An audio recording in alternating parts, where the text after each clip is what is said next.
The project shown in this video can be found in the textbook Technical Drawing 101 with AutoCAD, available from SDC Publications.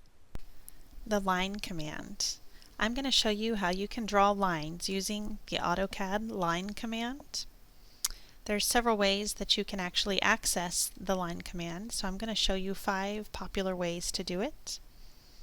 First, starting in release 2008, AutoCAD moved to having ribbons instead of toolbars. So this up here is an AutoCAD ribbon. I'm on the Home tab under the Draw panel, and I'm clicking on the line command.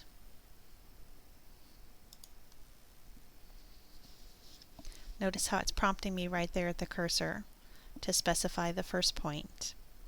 It's actually talking to me at the cursor because I have my dynamic input turned on.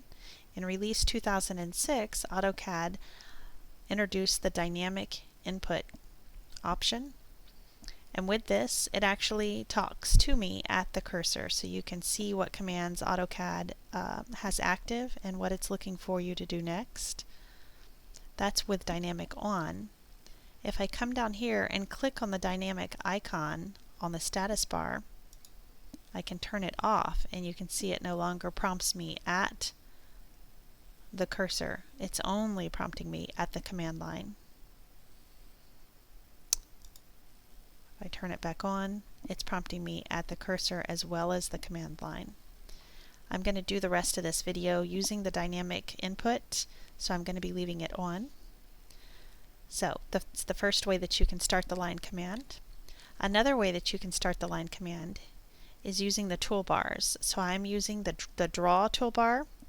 Have it pulled up off to the side over here.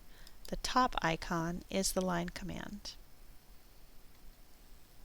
Another way that you can get to it is in the Pulldown menu. If you click on the Draw pull-down menu, the first command is the line command.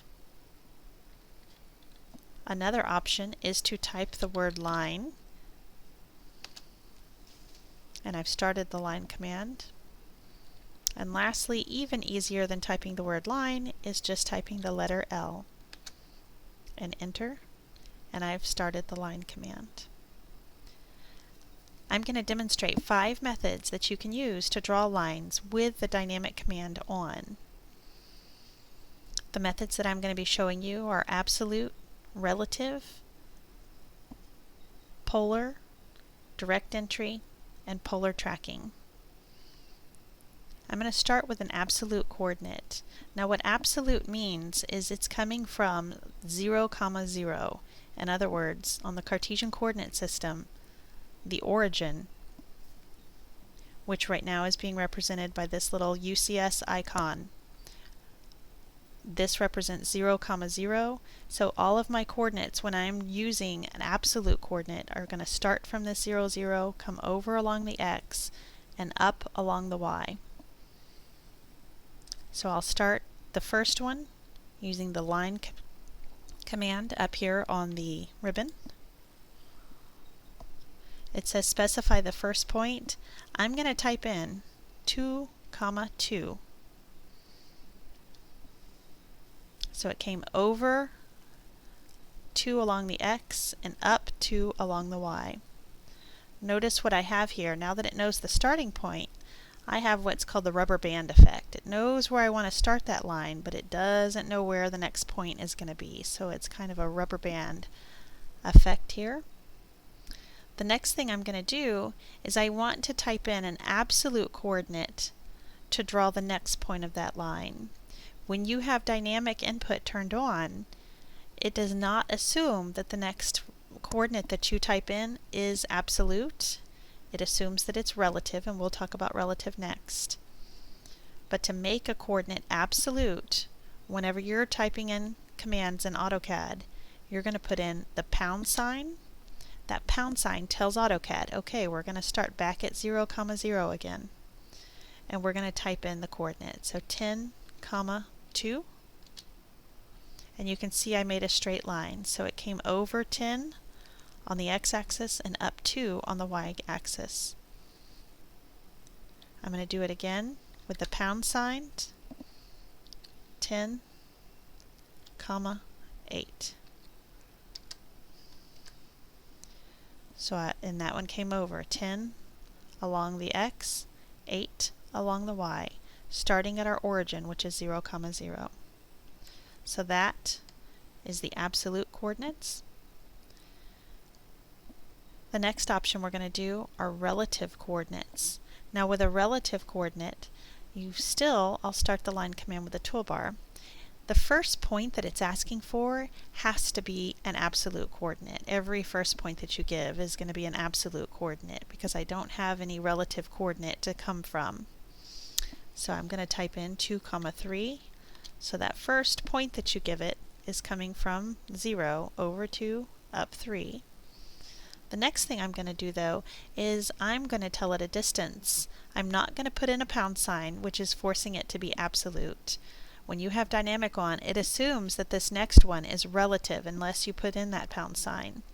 So what's going to happen is I'm going to give a coordinate and it's going to be relative to that last point that I just gave it. So relative to 2, 3, or in other words, starting at 2, 3, I'm going to type in 7, 0.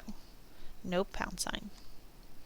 So from this 2, 3, it came over along the x7, but it did not go anywhere. It went 0 on the y. My next point is going to be 0 on the x, 5 on the y. So relative to that last point that I just gave it, it went just straight up a distance of 5. Now you can also type in negative numbers to get it to go in the opposite direction. So when you travel to the right, that's a positive x. When you travel up, it's a positive y. But when you travel to the left, that's a negative x. And when you travel down, that's a negative y. So I can actually come over here. I'm going to type in negative 0.5, 0. And notice it made a perfectly straight line. It went negative 0.5, so it was traveling in the left direction. And then 0 on the y. Now I'll type in 0, negative 0.1, and I was able to travel in the negative y direction, or draw a line going straight down. I'm pressing enter to end these commands. When you're done drawing your lines, you just press enter, or you can also press escape to get out of the line command. The next thing I'm going to show you is a polar coordinate. And with the polar coordinates, this is how you're going to be able to draw an angle. I'm going to start the line command. This time I'll use the pull-down menu. Draw, line. I'm going to type in 2, 4 as my starting point. And you remember that's an absolute coordinate because I don't have anything to be relative to yet. Now what we're going to do, once AutoCAD came out in 2006, when they came out with this dynamic input, they made it a lot easier to make angles, draw lines at angles.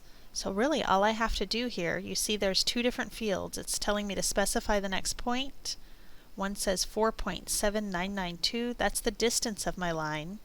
And then I have another field that says 42 degrees. And that's the angle. So all I have to do right now is just type in my distance. How long do I want that line? So I'll type 6. And then I'm going to press tab. Notice how my 6 got locked in. You can actually see a padlock. And you can see no matter what angle I try to make this thing at, it's definitely set at a distance of 6. I want the line to go straight like the others. So I'm going to set my angle at 0, but you can type in whatever angle you'd like.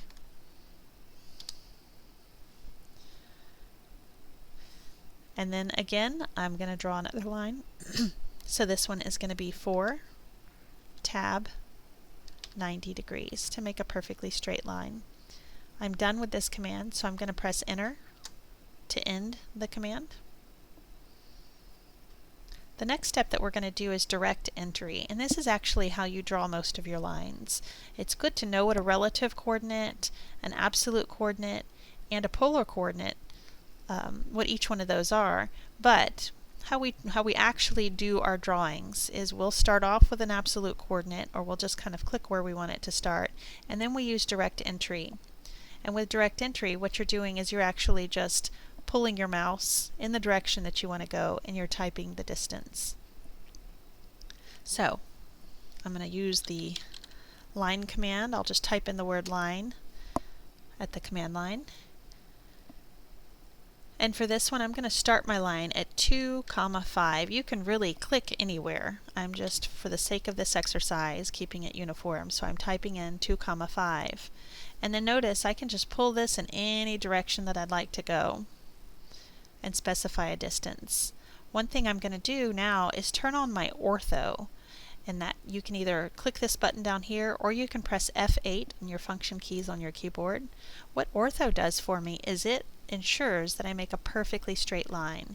It goes perfectly horizontal or vertical. It follows my cursor, so whatever my cursor looks like, that's what my ortho is locked into. I can't make an angled line even if I tried to right now. I've only got 0 and 90-degree increments. So I'm just going to pull it over. This is DirectEntry, so I'm just going to pull it over and type the distance that I want to go. So I'll just type in a distance of 5, pull it up, type in a distance of 3, and I'm done drawing. And I've just drawn a line using DirectEntry. The last thing that I want to show you, I'll still use DirectEntry, but instead of using the ortho command, I'm actually going to show you how to use polar tracking. So I'm going to start the line again. This time I'll just do the L enter. My start point, I'm going to type in 2, 6.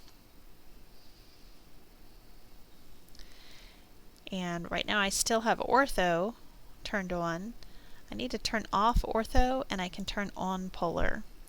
And what's nice about having polar on is look what happens. I can make a line at any angle that I want, but as I get close to angle 0, do you see that green line? It kind of guides me. It sort of snaps me into angle 0.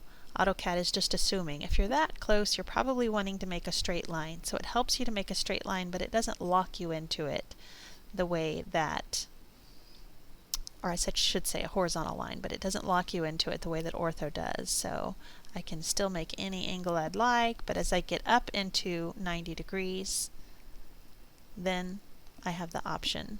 It kind of snaps me into having a perfectly vertical line. So still using DirectEntry, I'm just going to pull this off to the side, and I'm going to type in my distance of 4, pull it straight up, type in my distance of 2, press enter to end my command, and you've seen now all the different ways that you can draw lines and the different input methods that you have for drawing lines in AutoCAD.